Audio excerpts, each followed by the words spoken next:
എല്ലാവർക്കും ഒരിക്കൽ കൂടി ഹോം ടിപ്സ് ആൻഡ് കുക്കിങ്ങിലേക്ക് സ്വാഗതം. ഇന്നിവിടെ ചെയ്യുന്നത് വളരെ എളുപ്പത്തിൽ കുറഞ്ഞ സമയം കൊണ്ട് ചെയ്തെടുക്കുന്ന ഒരു ചോക്ലേറ്റ് ഐസ്ക്രീമാണ്. ഇതിനു വേണ്ടി ഡയറി മിൽക്കിൻ്റെ ചോക്ലേറ്റാണ് ഇവിടെ എടുത്തിരിക്കുന്നത്. ഓരോരുത്തർക്കും ഏത് ചോക്ലേറ്റാണ് ഇഷ്ടം ആ ചോക്ലേറ്റ് ഇതിനു വേണ്ടിയിട്ട് ഉപയോഗിക്കാം. ഡയറി മിൽക്കിൻ്റെ ടേസ്റ്റ് എല്ലാവർക്കും ഇഷ്ടമുള്ളതാണ്. അതുകൊണ്ട് തന്നെ ഇതുകൊണ്ടുണ്ടാക്കിയാൽ നല്ല ടേസ്റ്റായിട്ട് വരും. ഐസ്ക്രീം ഉണ്ടാക്കുന്നതിന് വേണ്ടി ഇതൊന്ന് മെൽറ്റ് ചെയ്തെടുക്കണം. അതിനുവേണ്ടി കത്തി ഉപയോഗിച്ചോ കൈ ഉപയോഗിച്ചോ ഇതൊന്ന് മുറിച്ചെടുക്കാം. സാധാരണ ഐസ്ക്രീം ഉണ്ടാക്കുന്നതിൻ്റെ 1/5 സമയം പോലും ഈ ഐസ്ക്രീം ഉണ്ടാക്കിയെടുക്കാൻ വേണ്ടി ആവശ്യമില്ല. ഇതിൻ്റെ ടേസ്റ്റ് സാധാരണ നമ്മൾ കടയിൽ നിന്ന് മേടിക്കുന്ന ഐസ്ക്രീമിനേക്കാൾ ഒരു പടി മുന്നിൽ നിൽക്കും. ചോക്ലേറ്റ് ഇവിടെ ചെറിയ കഷ്ണങ്ങളാക്കി എടുത്തിട്ടുണ്ട്. ഇതിനി ഒന്ന് മെൽറ്റ് ചെയ്തെടുക്കാം. ഡബിൾ ബോയിലിംഗ് മെത്തേഡ് ഉപയോഗിച്ചിട്ടാണ് ഇത് മെൽറ്റ് ചെയ്തെടുക്കുന്നത്. താഴെയുള്ള പാത്രത്തിൽ വെക്കുന്ന വെള്ളം മുകളിലുള്ള പാത്രത്തിൽ മുട്ടേണ്ട ആവശ്യമില്ല. അതിൽ നിന്ന് വരുന്ന ആവിയുടെ ചൂട് കൊണ്ടാണ് ചോക്ലേറ്റ് മെൽറ്റായിട്ട് വരുന്നത്. ഒരു ചെറിയ വിസ്ക് ഉപയോഗിച്ച് ചോക്ലേറ്റ് ഇവിടെ ഇടയ്ക്കിടയ്ക്ക് ഇളക്കി കൊടുക്കുന്നുണ്ട്. ചോക്ലേറ്റ് മെൽറ്റ് ആകുന്നതിന് 5 മിനിറ്റ് പോലും ആവശ്യമില്ല. വളരെ പെട്ടെന്ന് ഇത് മെൽറ്റായിട്ട് കിട്ടും. ചോക്ലേറ്റ് മുഴുവൻ ഇവിടെ മെൽറ്റായി വന്നിട്ടുണ്ട്. ഇതിനി അടുപ്പത്ത് നിന്ന് മാറ്റാം.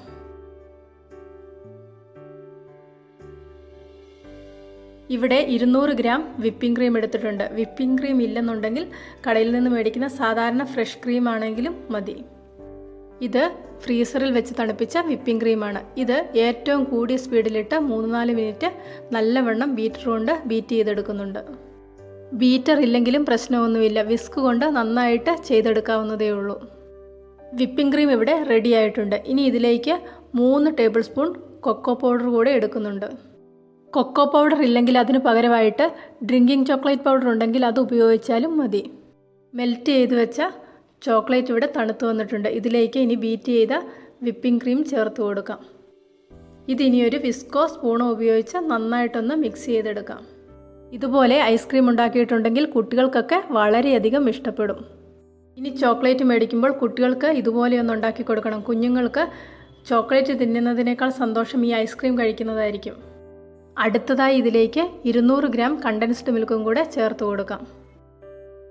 എടുത്തു വെച്ചിരിക്കുന്ന കൊക്കോ പൗഡറും കൂടെ ചേർത്ത് കൊടുക്കുന്നുണ്ട്. ഇതുമൊന്ന് നന്നായിട്ട് മിക്സ് ചെയ്തെടുക്കാം. 1/2 ടീസ്പൂൺ വാനില എസൻസും കൂടെ ചേർത്ത് ഇതൊന്ന് ഇളക്കിയെടുക്കാം. ഇതിനി സെറ്റ് ചെയ്യാൻ വേണ്ടി ഫ്രീസറിൽ 4 മുതൽ 8 മണിക്കൂർ വരെ വെക്കാം. 4 മണിക്കൂർ ആകുമ്പോഴത്തേക്ക് ഏകദേശം കഴിക്കാറാകും. ഐസ്ക്രീം ഫ്രീസറിൽ വെക്കുമ്പോൾ ഇതുപോലെ കവർ ചെയ്ത പാത്രത്തിൽ വേണം എപ്പോഴും വെക്കാൻ. ഇതുപോലെയുള്ള പാത്രത്തിൽ വെച്ചിട്ടുണ്ടെങ്കിൽ മുകളിൽ വെള്ളം വീഴാതെ പെട്ടെന്ന് സെറ്റായിട്ട് കിട്ടും. ഇവിടെ വളരെ കുറച്ചളവ് ഐസ്ക്രീം മാത്രമേ ഉള്ളൂ. അതുകൊണ്ട് ഞാനിത് ചെറിയൊരു പാത്രത്തിലേക്കാണ് മാറ്റുന്നത്. ഈ ഒരളവിൽ ഐസ്ക്രീം ഉണ്ടാക്കിയിട്ടുണ്ടെങ്കിൽ ഏകദേശം 14 സ്കൂപ്പ് ഐസ്ക്രീം കാണും. ഏകദേശം 7 പേർക്ക് കഴിക്കാൻ പറ്റും. ഇവിടെ ഇപ്പോൾ 4 മണിക്കൂർ കഴിഞ്ഞിട്ടുണ്ട്. ഏകദേശം ഐസ്ക്രീം ഒന്ന് സെറ്റായിട്ടുണ്ട്. ഇതിനി ഒന്ന് സ്കൂപ്പ് ചെയ്തെടുക്കാം. ഐസ്ക്രീം ഇഷ്ടമുള്ളവർ ഒരു പ്രാവശ്യമെങ്കിലും ഇതുപോലെ ഐസ്ക്രീം ഉണ്ടാക്കി കഴിക്കണം. നിങ്ങൾ കഴിച്ചിട്ടുള്ള ഏറ്റവും ടേസ്റ്റ് കൂടിയ ഐസ്ക്രീം ഇതായിരിക്കും. ഇന്നത്തെ ഈ ഐസ്ക്രീം ഇഷ്ടപ്പെട്ടെങ്കിൽ ലൈക്ക് ചെയ്യണം. നിങ്ങളുടെ അഭിപ്രായങ്ങൾ അറിയിക്കണം. കൂട്ടത്തിൽ ചാനൽ സബ്സ്ക്രൈബ് ചെയ്യാത്തവർ ആരെങ്കിലും ഉണ്ടെങ്കിൽ സബ്സ്ക്രൈബ് ചെയ്യാനും മറക്കണ്ട.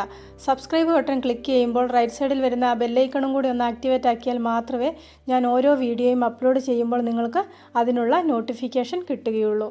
പുതിയൊരു വീഡിയോയുമായിട്ട് വീണ്ടും കാണാം.